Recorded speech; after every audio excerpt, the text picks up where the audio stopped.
like it's easy to do. Talk about fame like it's something new. Talk about flesh like it's something. Hey guys, so welcome back to my channel. I am going to make my homemade guacamole for you guys today. I kind of pre-cut some of the things already just so that I would save on some time. I diced up a whole tomato. Basically put it in here. When I make the tomato, a lot of times I like to take out the middle with the seeds so that it's not that much, because it tends to kind of water down the guacamole and make it a little bit difficult to really get what we want going on here. And I'm filming with my older camera, so I hope that this really works out. It's just because it's a little bit easier for me. I also took majority of my avocados. I cut them up and took out the seed and everything already in here as well. There is 1, 2, 3, 4, 5, 6, 7 avocados in here. You're going to want your seasoning. You can season to taste. I like to use garlic salt, and this is the Lawry's garlic salt. I also like to use black pepper. This is the regular McCormick black pepper. You can put a little bit of hot sauce or pepper in it if you want, you know, like chili pepper. And I like to get lemon and lime. Fresh juice is definitely better in my opinion, but the concentrate was on sale, so I definitely picked these up.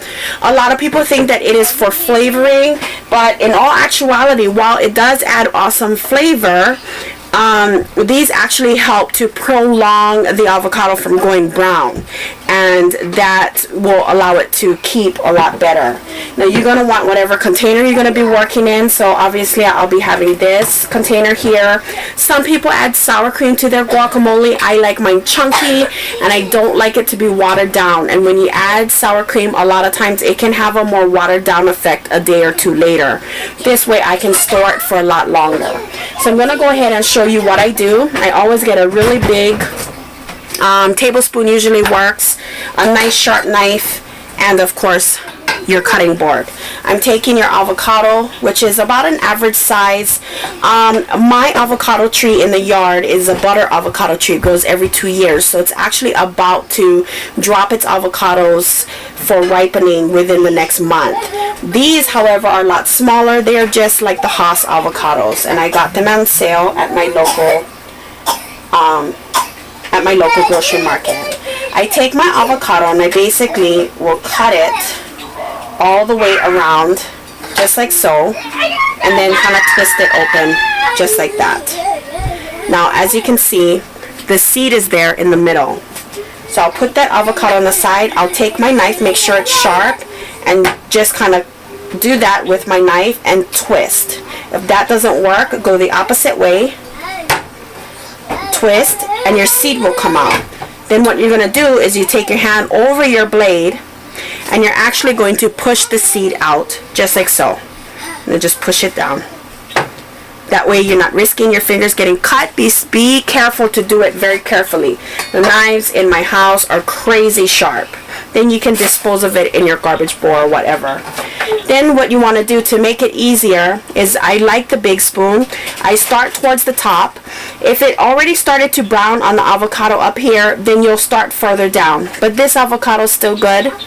So I'm going to basically take it right along the side, drag it by scooping at the same time, and you will pull out your avocado pretty much in all of its glory. If you have any extra, scrape it out. Same with the next avocado. Next avocado, I'll slide my spoon underneath again. As you turn in your hand, you want to be sliding, and there we go. Perfectly shelled, or however you want to call it. Since I already cut up my tomato, like I said, this was an average tomato size, I'm going to go ahead and move my cutting board out of the way,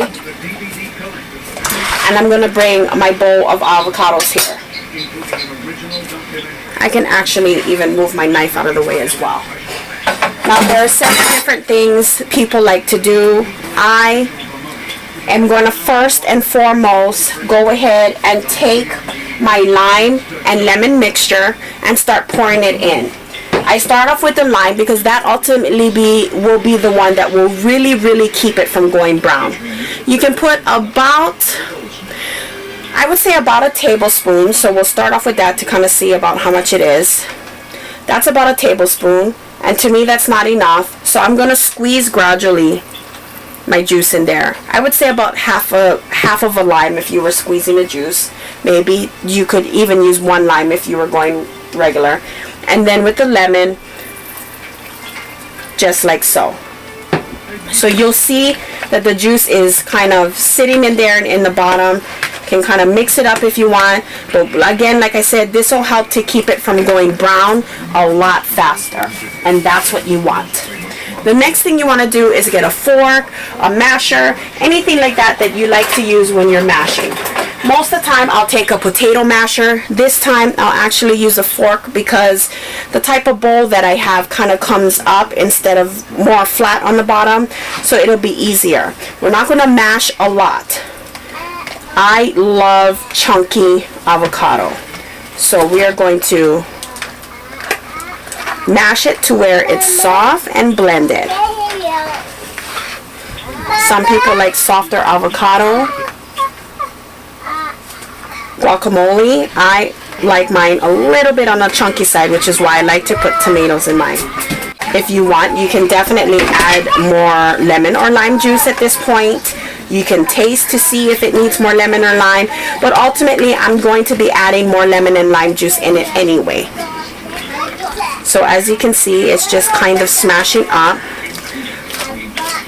I like my guacamole to be smooth, but still have a chunky consistency to it. Actually, get this out of the way. So how it is along the sides right here are looking awesome. Now you can go ahead and make your own tortilla chips. I love to make my own tortilla chips, but the tortillas were not on sale today. The tortilla chips, however, were. So I got Tostitos tortilla chips because when they're on sale, you might as well get them. One step less, especially for busy moms.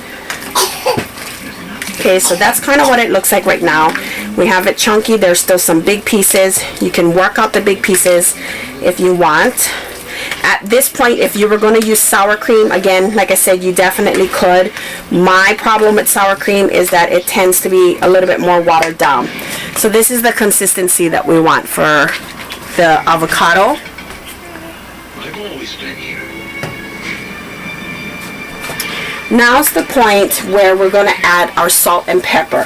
We're going to do this now before we actually put the tomatoes in, because once we do that, the tomatoes have a little bit more of a liquidy texture, so it'll definitely, you know, help to combine all of the ingredients together.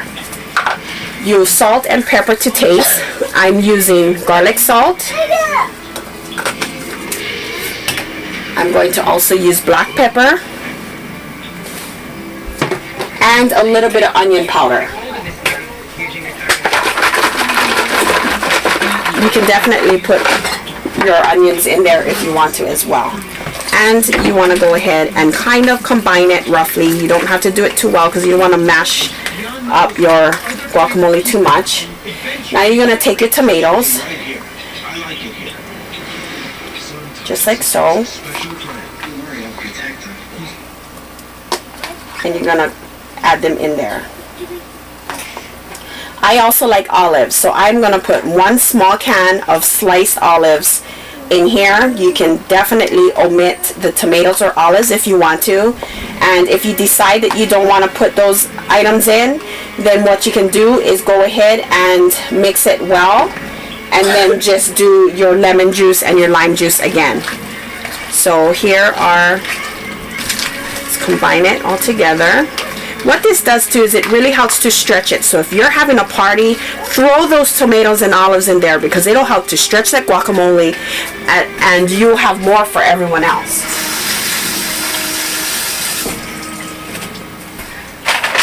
So for olives, I got the Best Yet brand of olives.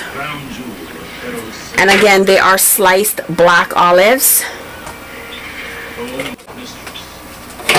I'm gonna go ahead and open that up.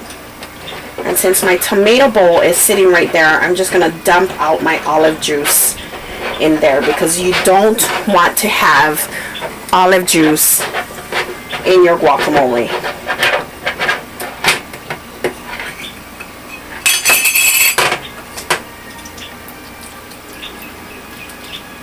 So that's one of the small can. This is a 2.25 ounce can of sliced olives.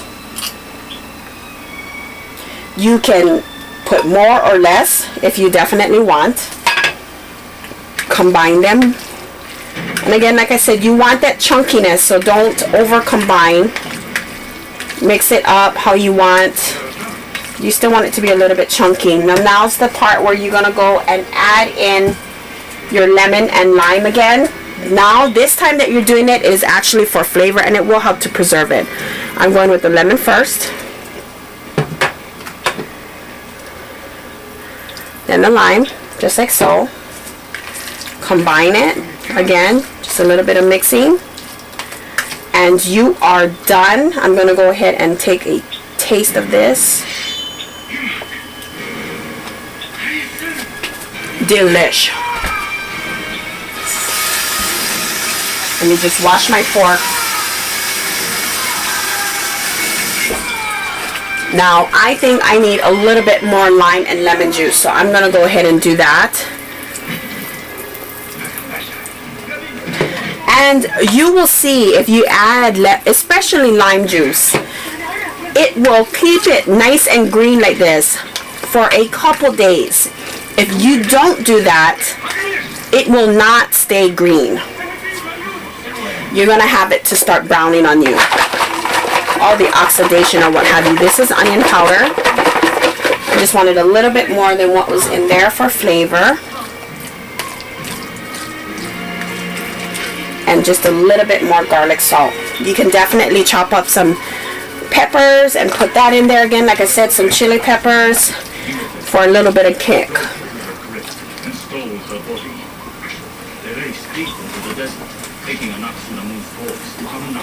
And we got gold. So now we're going to go ahead and plate it up. For dinner tonight, that's what I'm having. I'm going to take a little bit of guacamole. Just like that.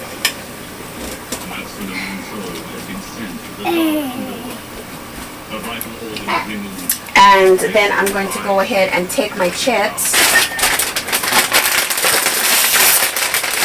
And again, I'm using the Tostitos. These are the crispy rounds.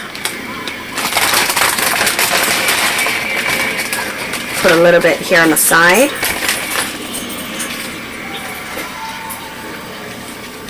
And this is great for a night when you're having sandwiches. And that is it, guys. Fast guacamole, affordable. You definitely can get this done in a cinch, and great for parties. When it is on season, like it is nowadays, it is summer, so avocados are definitely on season, or in season rather.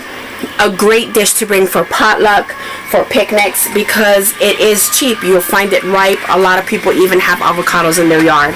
I hope you guys enjoyed this tutorial, and stay tuned, because I'll be making my homemade salsa tutorial with things you probably have in your house that are affordable and still have that home taste, kind of taste to it. I'll talk to you guys soon. One more thing before I forget. Whenever storing guacamole, you want to always make sure, especially if it is fresh guacamole, make sure that you store it in an airtight container. This is going to be transported to another container, but here's what I do. I put it into a container, then I get a saran wrap, just your basic stretch tight saran wrap. You can use foil as well, because I do use foil from time to time. If I don't have plastic wrap, and if it will only get out, now it's like stuck in there, and you'll take your plastic wrap Now this is for the container you're going to be putting it in. This is just for display.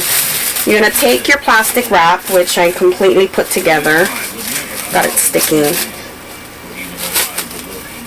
And you are going to make sure it's enough to cover the entire portion. You're going to push it in and push it down to sit on top of the guacamole just like that. Then what you'll do is you'll go ahead and get your cover, put your cover on top. And what this is it helps to seal some of the air out so that your guacamole lasts a lot longer. You probably could get it to last about a week this way, and it's perfect just like that. But I am going to be transporting mine to a different container. So make sure when you store it, you definitely store it that way. I hope you guys enjoyed this tutorial. Like I said, again, thanks for watching and have a wonderful day. Bye.